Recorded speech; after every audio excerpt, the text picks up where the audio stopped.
반갑습니다. 이보다 조금 더 알 뿐입니다. 이번 영상에서는 미적분학 첫 번째 시간으로 극한의 엄밀한 정의에 대해 알아보도록 하겠습니다.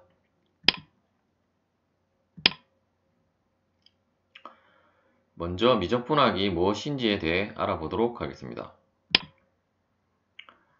미적분학은 해석학의 뼈대를 이루고 연산의 기초를 제공하는 학문입니다. 미분은 변화율에 대한 것이고 적분은 원래는 넓이나 부피를 구하는 개념이었으나 뉴턴과 라이프니츠에 의해서 미분과 적분의 연관성이 발견이 되었고 현대 수학에서는 넓이나 부피를 구하는 것뿐 아니라 도함수의 원시의 함수의 개념으로 확장이 되었습니다. 무한의 개념에 대해 알아보도록 하겠습니다. 미적분학의 뼈대는 극한이고 이러한 극한에는 무한의 개념이 들어가 있습니다. 극한의 위대한 점은 바로 무한을 유한으로 가능케 했다는 점입니다. 다음에 실수 축선상에 두 점 A, B가 있을 때 이렇게 동그라미 안에가 다 채워진 것을 폐구간이라고 하고, 즉 이때에 이 점이 채워진 것은 A도 포함을 한다는 의미가 됩니다. 또한 이렇게 동그라미 안이 채워지지 않는 것은 개구간이라고 하고, 이때 수직선상에 이 점의 좌표는 B이지만 이 점이 채워지지 않았다는 의미는 이 B는 포함이 되지 않고, 따라서 만일에 우리가 이 구간의 이 직선의 길이를 구하려면 B가 한정 지워지지 않았기 때문에 직선의 길이를 구할 수 없습니다. 즉 우리가 이러한 유한의 길이라고 할지라도 무한히 구간을 나눌 수 있기 때문에 B가 정해지지 않았지만 무한히 구간을 나눌 수 있다는 점에서 이 길이 값은 무한한 값을 가지게 됩니다. 그러나 우리가 극한을 사용하여서 이 점에 무한히 다가간다고 했을 때는 결국 그 극한의 값은 B가 되게 되고, 따라서 우리는 극한을 사용하여 이 AB 구간의 길이를 구할 수 있게 됩니다.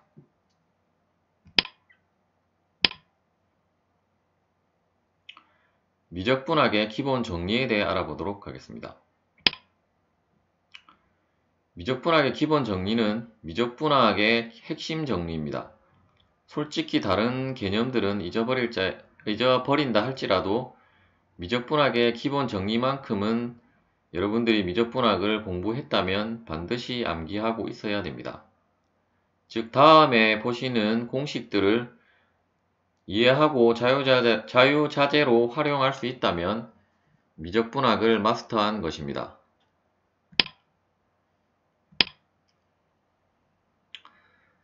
극한의 엄밀한 정의를 하기 전에 먼저 거리를 알기 위한 개념들에 대해 알아보도록 하겠습니다. 먼저 거리를 나타내는 개념에는 절대값이 있습니다. 즉 다음에 보이는 이러한 절대값 기호를 붙인 이 A라는 의미는 결국 원점으로부터의 거리값을 의미하며, 따라서 거리값은 항상 양수의 값을 가지게 됩니다. 즉 이 기호의 기하학적 의미는 다음과 같으며, 즉 절대값 A라는 것의 의미는 원점에서부터 이 A만큼의 거리가 떨어진 이 -A부터 A까지의 구간을 의미하게 됩니다.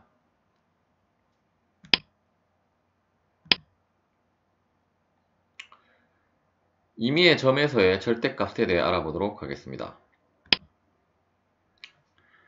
절대값은 항상 0보다 크거나 같은 값이므로 임의의 점에서 절대값의 의미는 그 점을 기준으로 다음과 같이 정의할 수 있습니다.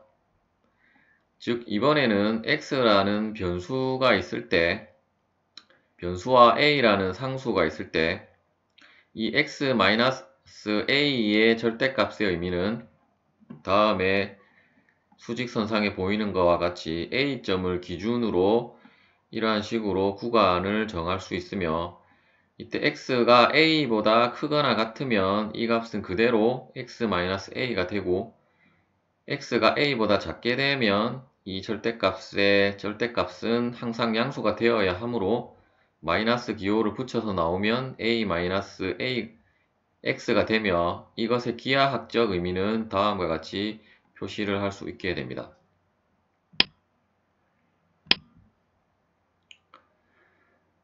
여러분들이 고등학교 때 배운 함수의 극한 개념에 대해 알아보도록 하겠습니다. 먼저 함수가 수렴할 때 함수의 극한은 다음에 보시는 바와 같이 먼저 y 이퀄 fx에서 x의 값이 a에 한없이 다가갈 때, 즉 한없이 가까워질 때 이 fx는 이 l에 가까워진다는 것을 함수의 극한이라고 하고 다음과 같이 표현을 하였습니다. 그런데 한없이 가까워진다는 것이 우리가 직관적으로는 이해를 할 수 있지만 수학적으로는 애매한 표현입니다.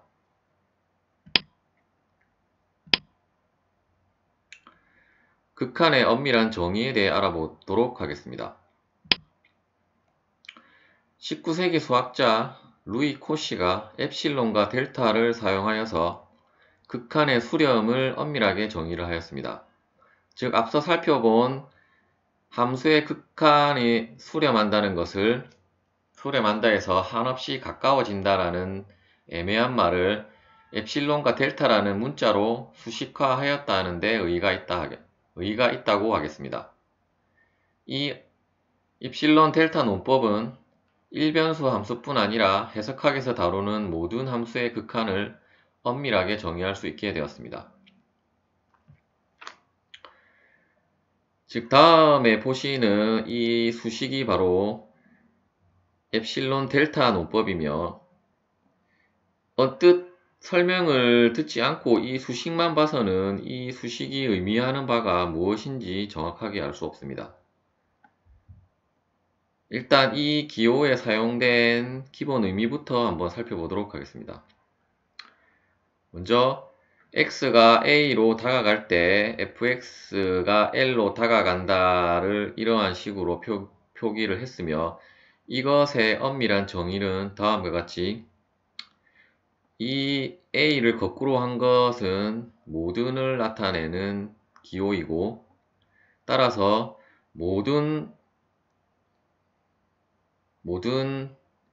모든이 아니고 임의의 양수 엡실론에 대하여 즉 이 모든이라는 것은 임의라는 의미도 있기 때문에 임의의 양수 엡실론에 대하여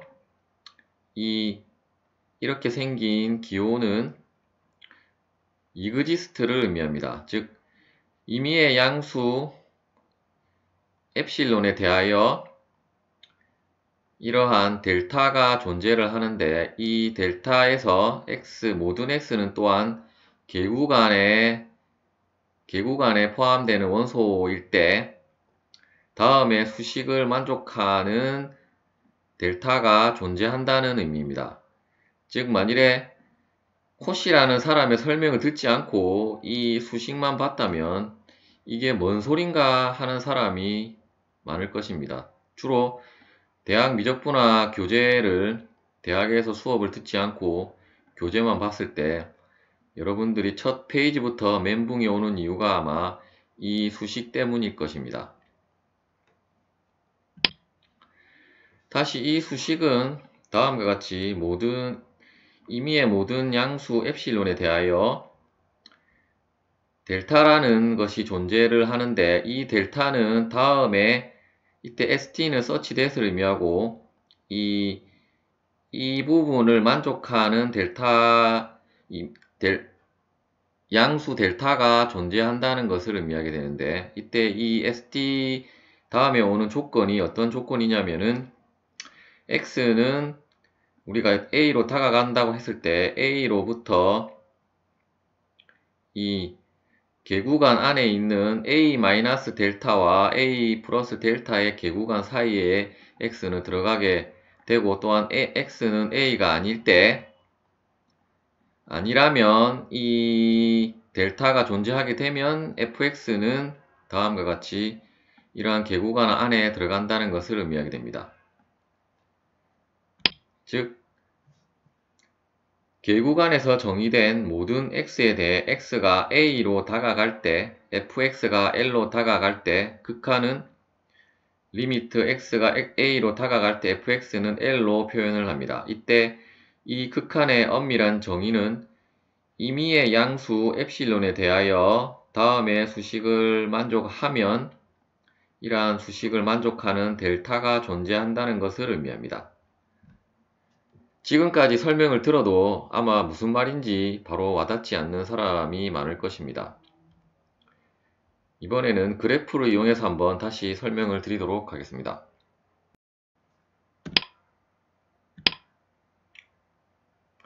예를 들어 설명을 해보도록 하겠습니다. 앞서 살펴본 수식이고 이 수식에서 먼저 여러분들이 생각을 해야 되는 것은 엡실론을 먼저 이러한 식으로 구간을 찾게 됩니다.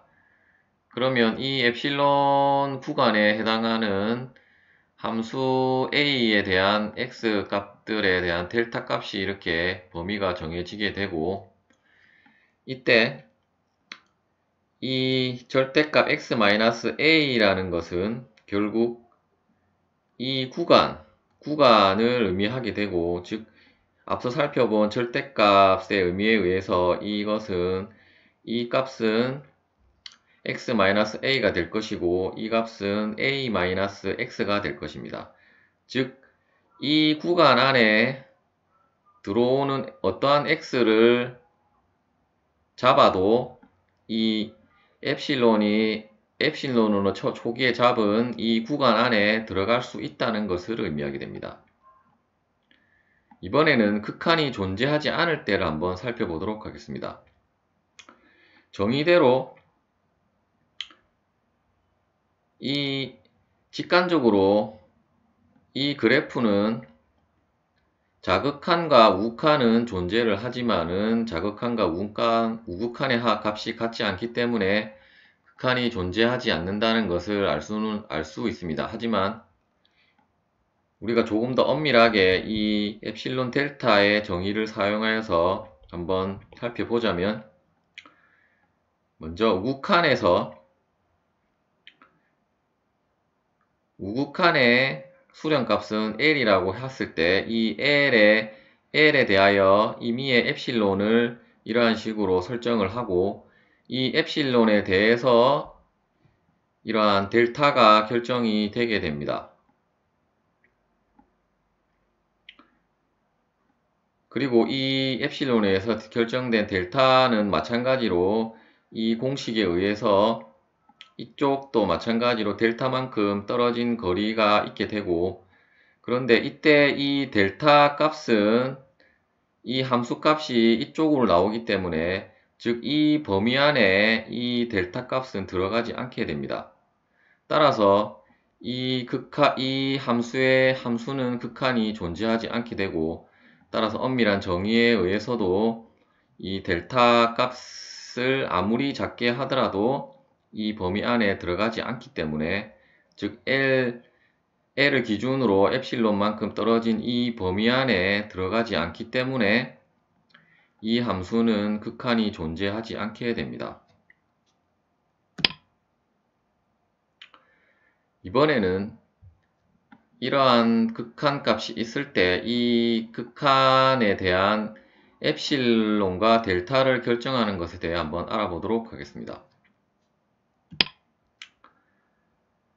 먼저 이 정의에 의해서 다음과 같이 이 함수가 a에 이 2가 들어가게 되고 이쪽에 fx에는 5x-3이 들어가게 되어서 다음과 같이 표기를 할 수 있게 됩니다.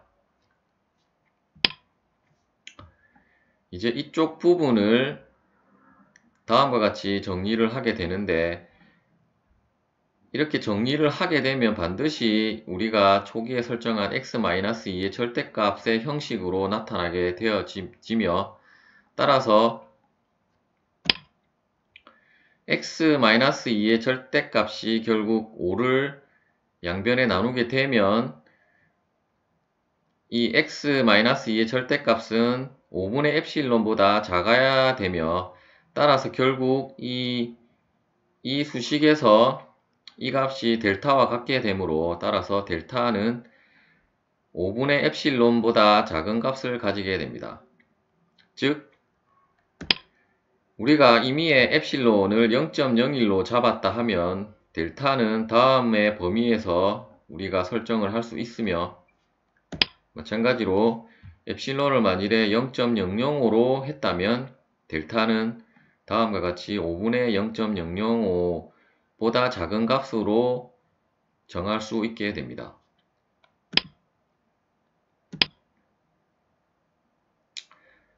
무한대로 발산의 엄밀한 정의에 대해 알아보도록 하겠습니다. 무한대로 발산 역시 앞서 살펴본 엡실론 델타 논법을 사용하여서 정리를 하면 다음과 같습니다. 즉 다음과 같이 표기된 것을 양의 무한대로 발산한다라고 얘기를 하고, 이 양의 무한대로 발산을 다음과 같이 엡실론 델타를 사용하여서 엄밀하게 정의를 하자면, 앞서 우리가 임의의 양수 엡실론의 부분에 이번에는 임의의 양수 m이라는 것을 잡게 되는데, 이 m은 굉장히 큰 수를 의미하게 됩니다. 즉 이러한 큰 수 m에 대해서 어떤 양수 델타가 존재하게 되는데, 그 델타가 존재하게 되는 조건은 다음과 같이 이러한 x-a의 절대값이 델타보다 작게 될 때 그 함수값이 항상 m보다 크게 될 때를 다음과 같이 양의 무한대로 발산한다라고 정의합니다. 즉 다음에 그래프에서 보시는 바와 같이 이 그래프는 x제곱분의 1의 그래프를 의미하게 되고, 이 그래프는 다음과 같이 양의 무한대로 발산을 하게 됩니다. 이때 우리가 어떤 임의의 m에 대해서 이러한 식으로 찾게 되면 m에 대한 이 델타 범위를 이러한 식으로 잡을 수 있게 됩니다. 그런데 이 의미에 의해서 우리가 이 델타 안에 들어오는 어떠한 델타를 잡더라도 만일에 이 0.5로 잡았다 하면, 이러한 델타를 잡는다 하면 그 델타 안에 들어오는 x 값에 대한 것은 어떠한 것도 이 m보다 큰 값을 가지게 됩니다.